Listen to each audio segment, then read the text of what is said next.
Noong unang panahon, may isang maliit na pulang inahing manok na nag-iisang nakatira sa isang bahay sa isang sakahan para mapanatili niya ang kalinisan at kaayusan ng kaniyang tahanan at makalikom ng kaniyang pagkain. Siya ay buong araw na maiging nagtatrabaho.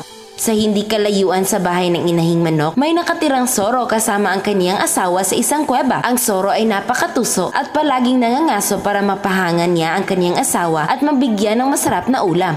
Sila ay matyagang nagmamatyag sa maliit na pulang inahing manok. Ang tuso at mapanglinlang soro ay nakapag-isip na ang inahing manok na ito ay, sa tingin ko, ang pulang inahing manok na ito ay napakalambot. Gusto kong iregalo ang inahing ito sa aking asawa at lulutuin namin siya sa aming malaking palayok. Kaya sa isang magandang araw, ang soro ay kinuha at binitbit ang kanyang supot at sinabi sa kanyang asawa na, "Huhulihin ko ngayon ang maliit na pulang inahing manok at uulamin natin siya mamayang gabi.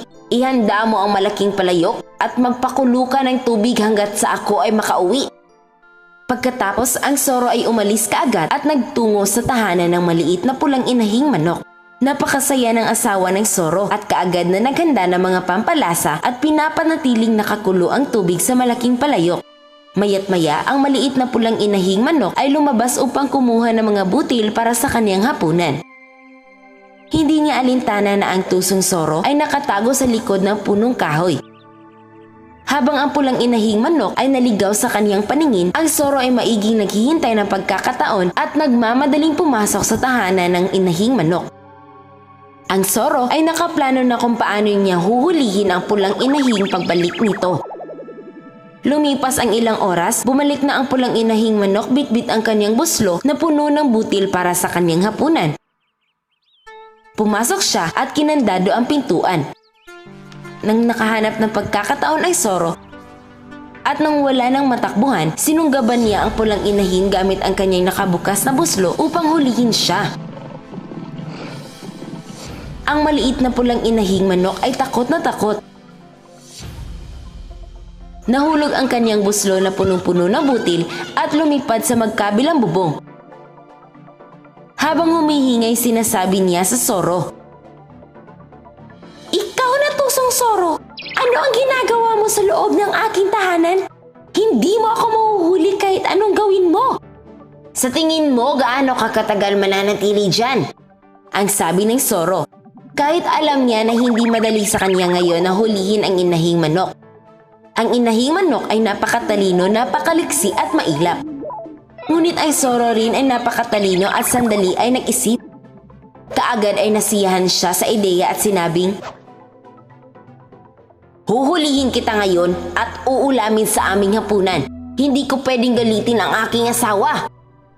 Siya ay tumayo at nagsimulang napaikot-ikot na para bang huhulihin niya ang kanyang buntot. Ang maliit na pulang inahing manok ay nakatingin sa soro mula sa itaas at iniisip na, aalis din ang soro kapag napagod. Ang soro ay nagpaikot-ikot ng mabilis at hinuhuli ang kanyang buntot. Ang inahing manok ay nakatingin sa soro sa may kisame at hindi nauunawaan kung ano ang ginagawa ng tusong soro.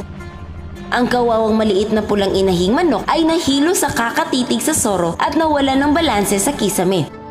Siya ay nahulog sa malaking buslo ng tusong soro. Isinabit niya ang kanyang buslo sa kanyang balikat at naglakad patungo sa kuweba. Siya ay punong-puno ng galak at tuwa at iniisip kung gaano kasarap ang inahing manok. Siya ay nagpatuloy sa paglalakad hanggang napagod ng husto na hindi na halos makahakbang sa sobrang pagod. Ang ginawa niya sa bahay ng inahing manok ang siyang nag-ubos sa kanyang lakas na hindi na siya makakalakad pa uwi sa kuweba. Naisip niya, may oras pa ako bago magtakip silim. May oras pa akong makapagpahinga. Kaya isinantabi niya muna ang kanyang buslo at sumandal sa bato ng ilang oras. Mayat maya ay nakatulog siya. Ang maliit na pulang inahing manok ay naalimpungatan. Sa anumang paraan ay nabuksan niya ang buslo at kanyang nailabas ang kanyang ulo. At nasorpresa siya na makita na ang soro ay nakatulog. Nahirapang nakalabas ang inahing manok sa buslo at kumuha ng mga bato at inilagay niya ito sa loob ng buslo. At nagmamadali itong umalis at nagtungo kaagad sa kanyang bahay sa abot ng kanyang makakaya. Hindi alintana ng Zoro ang nangyari habang siya ay natutulog. Isinabit niya ulit ang buslo sa kanyang balikat at nagtungo kaagad sa kuweba. Na makita siya ng kanyang asawa, agad siya nitong tinawag at, "Dala mo ba ang maliit na pulang inahing manok?" Oo. Mainit na ba ang pinakukulo ang tubig?"